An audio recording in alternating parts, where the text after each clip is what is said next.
right, thanks, Sean. That was wow, what an introduction. And thanks for everyone for coming out and supporting local stories, because it's absolutely something that has a lot of power in community development locally, and I'm really humbled to be a part of it tonight. So my name is Byrd, Rachel Byrd if you're my grandma.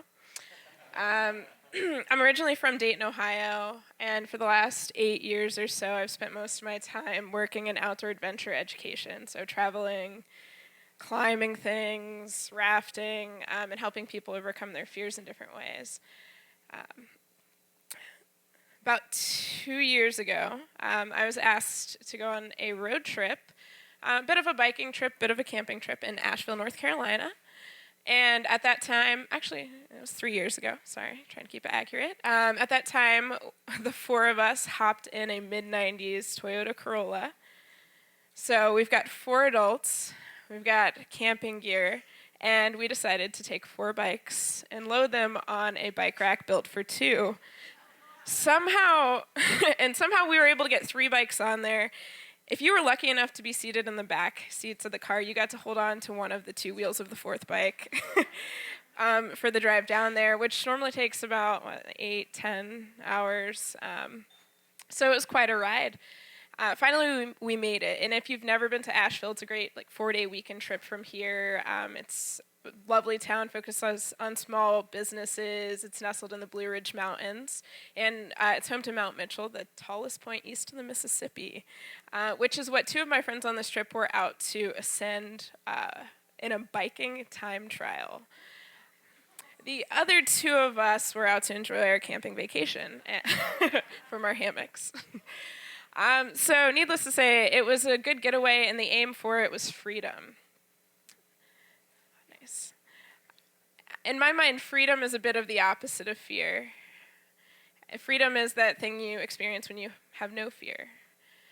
So driving along on our last day in Asheville, we look off to the side and we see a tall rock face, a mountain. And if you've seen any photos of Yosemite, this is not as grand, but it shares the same feature where the whole face is just a rock, a flat rock drop-off on the side of this mountain. So we decide, let's pull over, we can squeeze in one more hike. So we park the car, and we embark on probably the longest hike I've ever been on up this mountain. So one thing about the area we're in, no cell phone service, no Wi-Fi, no 3G. So we had to resort to very arcane methods like setting, designated meeting times and places, which is just stuff people don't do anymore. So as we ascended and got deeper and deeper in hours into this hike, you keep in mind our cell phones were essentially useless. About 2 hours in, starting the climb, it's a lovely sunny day, everything's blissfully beautiful. About an hour more later, the cloud cover starts to come in, and as we rise in elevation, the trees start to change, the plants start to change, and we start to pass more and more trees that have no bark on them. And it took me a while to look a little closer and realize the reason they had no bark on them is because there were giant claw marks all over them. So once we reached a patch of forest where we were almost surrounded by trees filled with claw marks, a part of me really tensed up because one of my largest irrational fears is that of bears. And if you're unaware, the bear is one of the strongest creatures. To quote a political philosopher, Stephen Colbert, the bear is the #1 threat to America as we know it. Granted, he said this in 2008 and may have different things to say at this time, but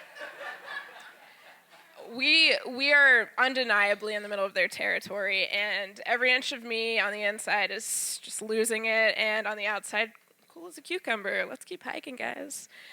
So as we continue on, we're in maybe 4 hours at this point, just way more than any of us anticipated. All we have are 1 water bottle per person and 1 backpack. No bear spray, no prep, no plan, because we're just chilling out. Anyway, we hit the one fork in the road, because this is the kind of trail where there are 2 ways to go, forward or back. And at this fork, you can go to the right, which means saving time getting back to the car, not reaching our goal at the summit, and maybe not seeing a bear. I don't know. Whatever's going on in my subconscious. But anyway, off to the left, of course, is the summit. It's a longer trail. We go higher. I lost a 3-1 vote. We ended up going to the left. And as we continued on the journey, to be fair, the cloud cover was slowly increasing overhead.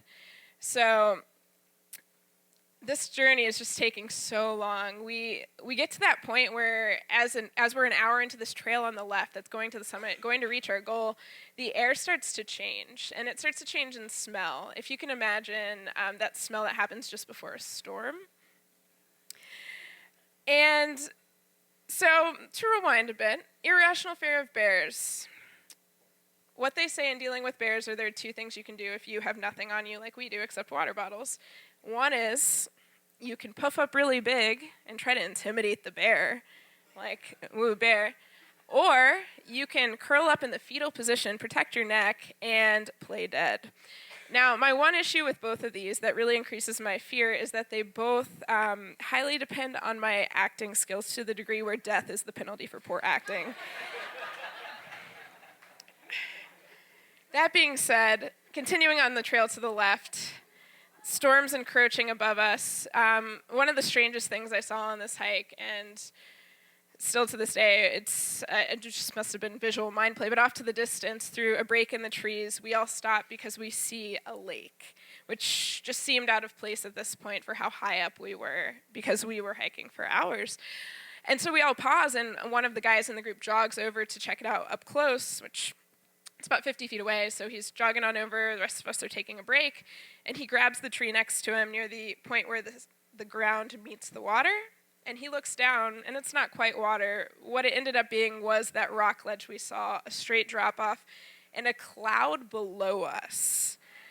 So at this point, so we know there are 2 main things you do when you deal with bears. There are also 2 main rules when dealing with lightning.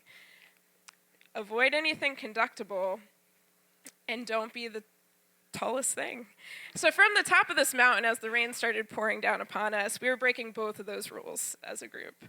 And if you don't involve yourself in the outdoors very often, just know that this is a highly dangerous situation. We're at the point where lightning and thunder are one and clapping around us, and as a group, we knew we had to do the only thing we could do, which was get out of there ASAP. So, as a team, we decided the only thing that could be worse than the situation we were currently in was if someone got hurt. We all get together, create a line, and start sprinting down the mountain. Rain's pouring down, no rain jackets, short sleeves, just like fools, running through the forest. Also singing loudly as to not surprise the bears. So you have a line of 4 people singing mostly childhood songs, running through the mud, jumping over logs, sliding along. Being third in the line, the strangest part of this was when the 2 people in front of me start waving their arms like crazy. I pause and wait for about 30 seconds before catching up to them.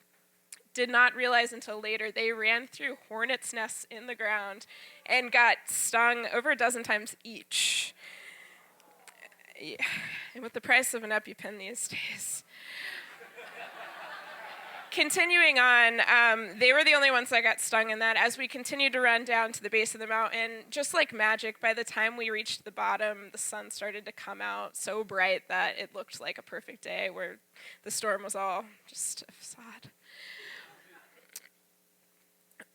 But as we piled back into the car, and I held on to that bike wheel tire in my hand so tight, thinking back on the most dangerous hike I had embarked upon, I realized in a trip where I was looking for freedom and instead found fear, it's funny how the one irrational fear that you focus on sometimes can distract you from everything else going on around you at times. And other times, you put your acting skills to the test. You question, is it the right time to stand up to something? Is it the right time to just, take a step down? In the end, occasionally we find ourselves where the only right thing to do is run like hell to the car. Thank you.